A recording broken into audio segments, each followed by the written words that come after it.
अस्सलाम वालेकुम everyone, my name is Mutiba Zahid and I am your English teacher. बच्चों, आज की क्लास के अंदर हमने पढ़ना था कि जो हमारी एक्सरसाइज है हमने उसको स्टार्ट करना था, राइट। मैंने आपको पिछली क्लास में कहा था कि आपने इंडेफिनिट प्रोनाउंस को रिवाइज करना है। इसके अलावा जो चीज़ें हमने आज की क्लास में डिस्कस करनी थी, ग्रामर की चीज़ें, मैंने आपको कहा था कि आप पिछली क्लास के अंदर उसको रिवाइज करके आइएगा ताकि आप लोगों को आज की क्लास अच्छे से समझ आ सके। अच्छा, तो स्टार्ट करते हैं पहली एक्सरसाइज से। इसके ऊपर हेडिंग दी गई है इंडेफिनिट प्रोनाउंस की, लेकिन आप ये देखें कि आपके पास सिर्फ ग्रामर की कोई एक्सरसाइज है जिसके अंदर आपके पास ब्लैंक्स हैं, तो आपने उस सेंटेंस के अंदर सेंस बनानी है कि वहाँ पर क्या इस्तेमाल होगा और आपने उसके अकॉर्डिंग इन ब्लैंक्स को फिल करना है। तो स्टार्ट करते हैं अपनी पहली ब्लैंक से, जो कि है everyone dash excited about the upcoming event. अब इस सेंटेंस के अंदर जो एवरीवन है ना, वो हमारा इंडेफिनिट प्रोनाउन है, राइट। लेकिन हमने क्या करना है, हमने इस ब्लैंक को फिल करना है। तो अब हम देखेंगे कि एवरीवन के साथ हमारे पास कौन सा वर्ब लगता है, ठीक है। अगर हमारे पास इंडेफिनिट प्रोनाउन दे दिया गया है तो अब हम ये देख लेते हैं कि उस इंडेफिनिट प्रोनाउन के साथ हमारा वर्ब क्या इस्तेमाल होगा।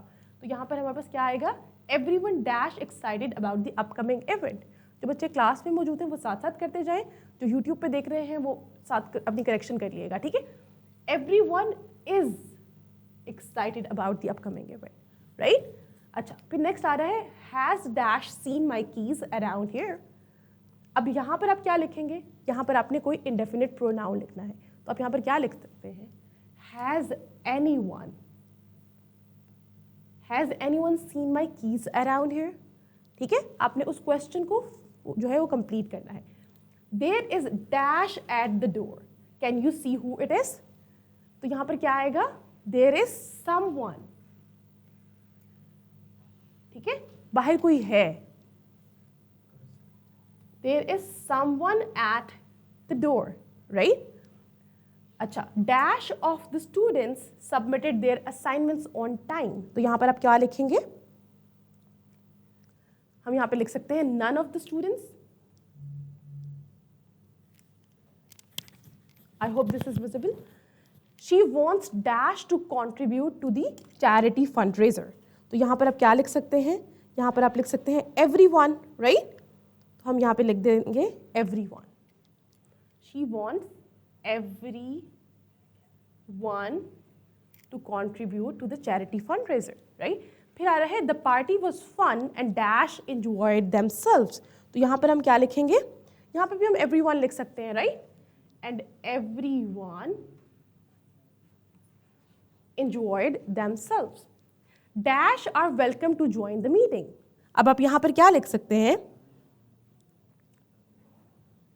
all are welcome to join the meeting, ठीक है। यू नहीं लिख सकते, क्यों, क्योंकि यू हमारे पास पर्सनल प्रोनाउन आ जाता है, वो हमारे पास इंडेफिनिट प्रोनाउन नहीं आएगा, ठीक है। अगर यहाँ पे हम इसके अलावा लिखें एवरीवन लिखें तो फिर एवरीवन के साथ हमें इज लिखना पड़ेगा, राइट। हम यहाँ पे ऑल लिख रहे हैं, ठीक है, तो उससे क्या होगा कि all are welcome to join the meeting, sentence हमारा करेक्ट हो जाएगा, ठीक है। फिर आता है my sister is inviting dash to the wedding. My sister is inviting everyone to the wedding, ठीक है। Inviting all to the wedding भी आप कर सकते हैं। I have dash to share with you.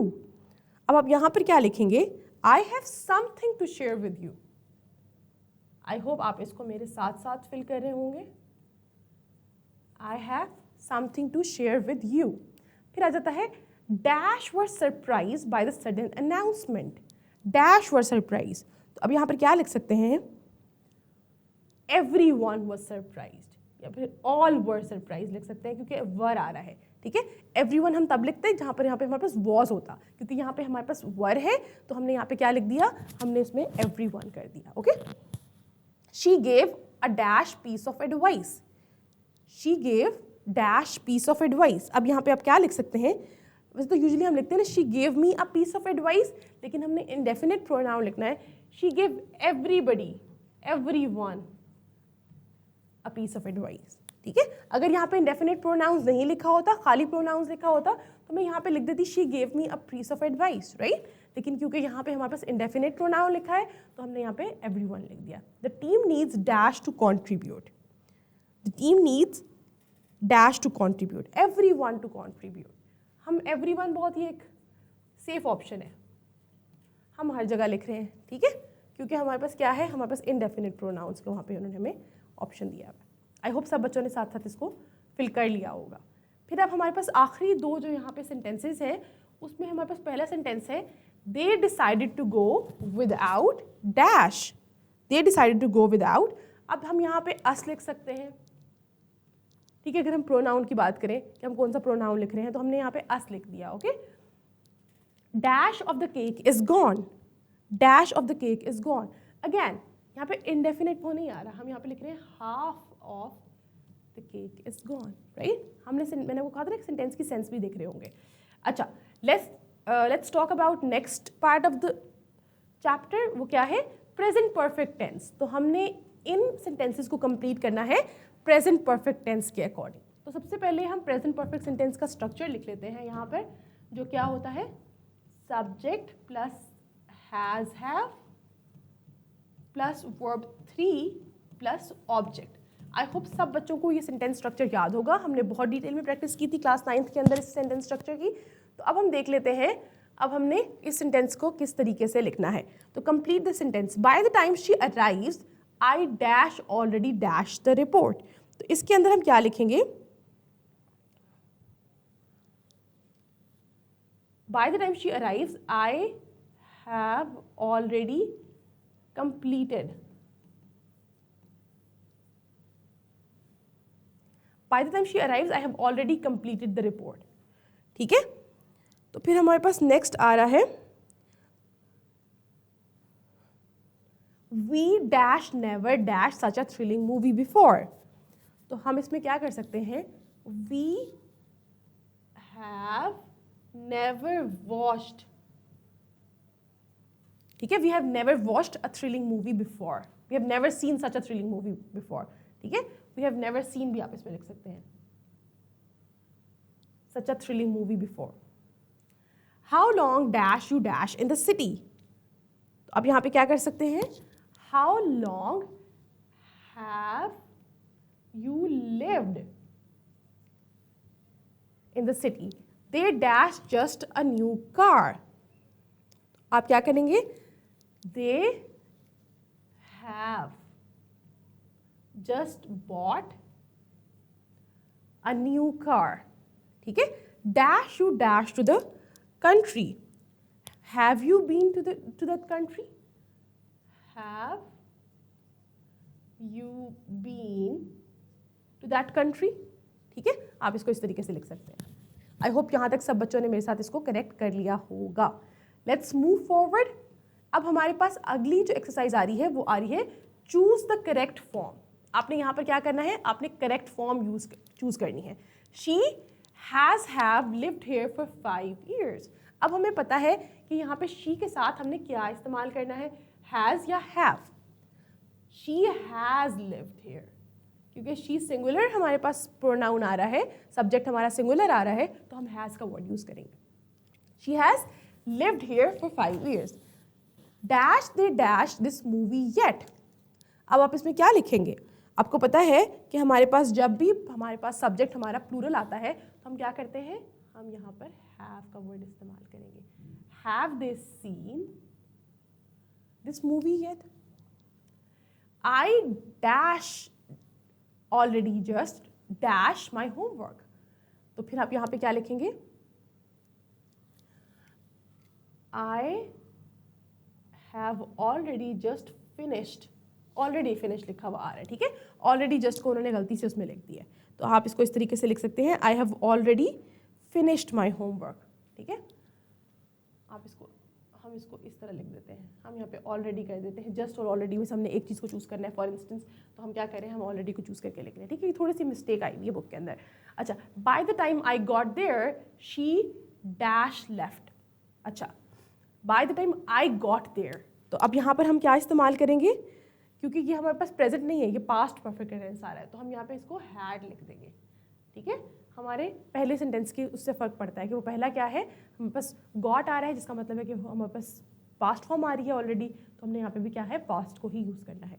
We dash never ever dash visited that museum. तो अब हम यहाँ कर लेंगे we have never visited that museum. Visited already ठीक लिखा हुआ है, हमने यहाँ पे नेवर यूज़ कर लिया, ठीक है।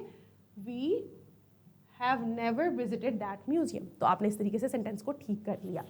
अच्छा, decide whether to use present perfect और सिंपल पास्ट।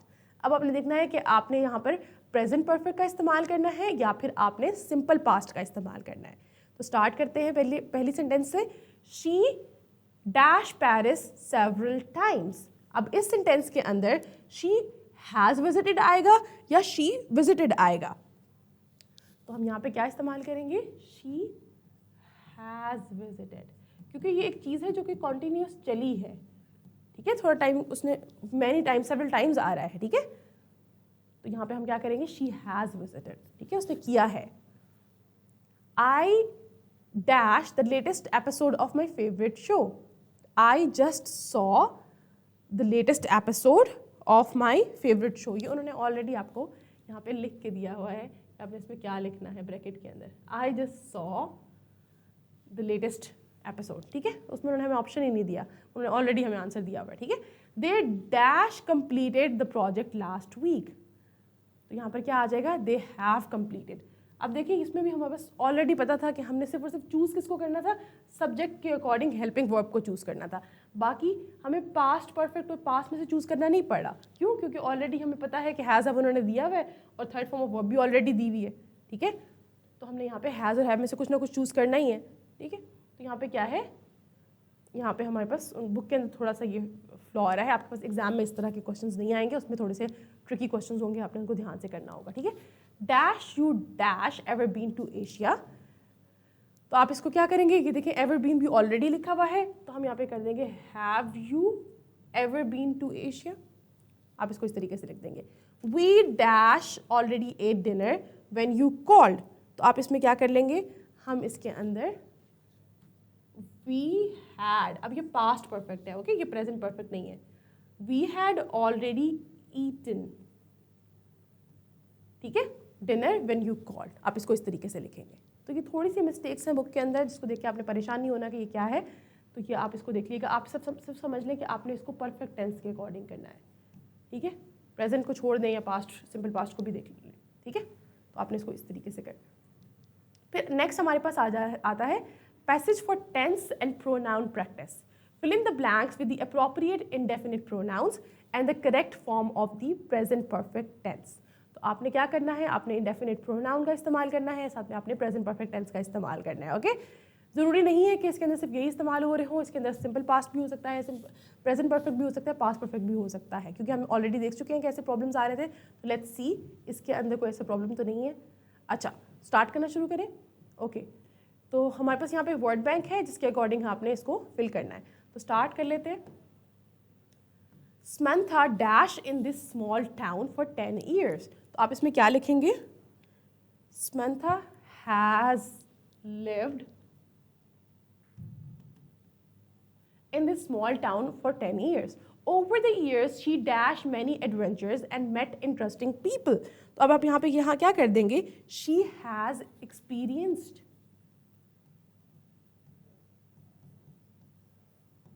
अभी तक हम क्या कर रहे हैं? हम इसमें प्रेजेंट परफेक्ट टेंस का इस्तेमाल कर रहे हैं, ठीक है। She has experienced many adventures and met interesting people. Recently she dash to explore new hobbies. तो अब आप यहाँ पर क्या लिखेंगे? She decided to explore new hobbies. हम सिंपल पास्ट में लिख सकते हैं, लेकिन अगर हमने इसको प्रेजेंट परफेक्ट में ही लेके चलना है तो हम कर देते हैं शी हैज़ डिसाइडेड, ठीक है। One day she dash a local art class that dash lessons for beginners. One day, अब क्या करेंगे? She joined a local art class. तो हम इसमें सिंपल पास्ट इस्तेमाल कर रहे हैं। One day she joined a local art class that dash lessons for beginners. तो अब हम क्या करेंगे? That offers. हम यहाँ पे प्रेजेंट टेंस का इस्तेमाल कर रहे हैं, okay.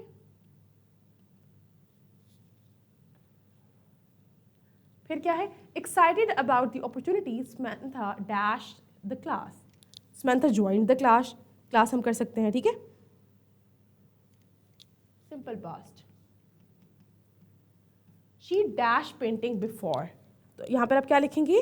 She had never painting, she has never tried.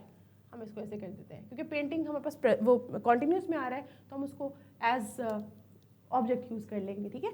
She has never tried painting before, ठीक है, तो हमने इसको क्या कर लिया, हमने इसको प्रेजेंट परफेक्ट टेंस में कर लिया। पेंटिंग को हमने यहाँ पे जेरेंट की तरह इस्तेमाल कर लिया। But the instructor dash patient and helpful, तो अब आप यहाँ पर क्या कर लेंगे, इंस्ट्रक्टर के साथ आप क्या लिखेंगे, was, but the instructor was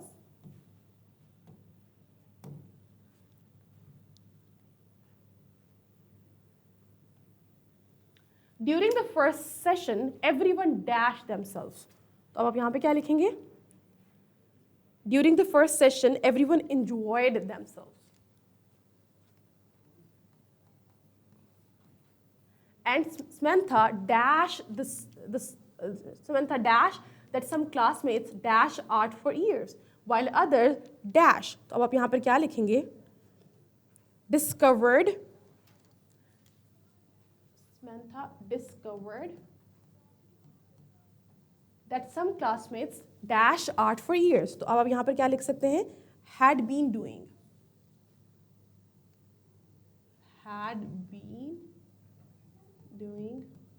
art for years while others, इसमें आप क्या लिख सकते हैं, were beginners। अगेन वही वाली बात आ रही है, ठीक है, कि आपने क्या करना है कि आपने इस चीज़ का ख्याल रखना है कि आपके पास जो भी पैराग्राफ आ रहा है उसमें आपने सिर्फ और सिर्फ टेंसेस की सेंस बनानी है। ज़रूरी नहीं है कि आपके पास ऊपर इंस्ट्रक्शन में लिखा हुआ है कि आपने प्रेजेंट परफेक्ट टेंस का इस्तेमाल करना है तो अब सिर्फ उसी का इस्तेमाल करते जाएंगे, ठीक है, क्योंकि वो सही तरीके से यहाँ पे एडजस्ट नहीं हो पा रहे। As the weeks dash Samantha dash her skills and dash new friends, तो अब आप इस सेंटेंस के अंदर क्या लिखेंगे, एज द वीक्स पास्ट, देखिए हमने यहाँ पे क्या इस्तेमाल किया है, हमने इसमें पास्ट टेंस इस्तेमाल किया है। Samantha dash improved her skills कर लेते हैं यहाँ पे, improved her skills and made new friends, ठीक है, आप इसको इस तरीके से लिख सकते हैं। फिर क्या है, she dash creative activities, she loves creative activities, ठीक है, हम इसको ऐसे कर लेते हैं। And this art class dash a significant part of her life, तो हम यहाँ पे क्या लिख सकते हैं, became a significant part of her life. The other participant dash like a second family to her, तो यहाँ पे क्या कर सकते हैं, यहाँ पे हम became लिख सकते हैं, the other participants became like a second family to her, या फिर feel like भी हम लिख सकते हैं, ठीक है, हम यहाँ पे feel like भी लिख सकते हैं। अच्छा, one day the group dash a gallery exhibition to showcase their work, तो अब आप यहाँ पे लिखेंगे the group planned, ठीक है, the group planned a gallery exhibition to showcase their work. Samantha dash several paintings for the event. अब Samantha ने यहाँ पे क्या किया था, अब हम इसमें क्या लिख सकते हैं, made, again simple past है, ठीक है, she dash proud of what she dash in such a short time, तो अब आप यहाँ पे क्या लिख सकते हैं, she is proud of what she has achieved, she is proud of what she has achieved. Everyone dash hard and the atmosphere in the class dash incredibly supportive. So everyone worked hard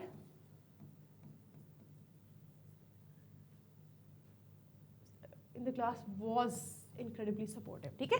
The upcoming exhibition dash a highly anticipated event in the town, तो अब क्या है, यहाँ पे आप is लिख सकते हैं, the upcoming exhibition is, ठीक है।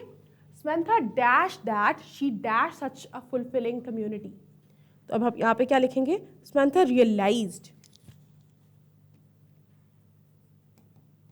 that she dash such a fulfilling community, तो अब आप यहाँ पे क्या कर देंगे, she had never found